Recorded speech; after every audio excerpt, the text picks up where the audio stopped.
Hello साथीहरु, मेरो नयाँ भिडियोमा तपाईहरुलाई स्वागत छ। म चाहिँ आज भक्तपुर घुम्न जान लागेको साथी हो। म भक्तपुर आइपुगे। कति सफा रहेछ भक्तपुर त।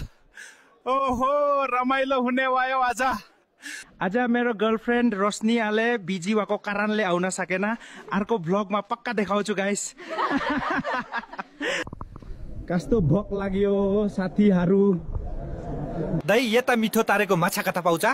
खल्तीमा वालेट छ भने जानी पाउँछ। कुरा त सही भन्नुभयो।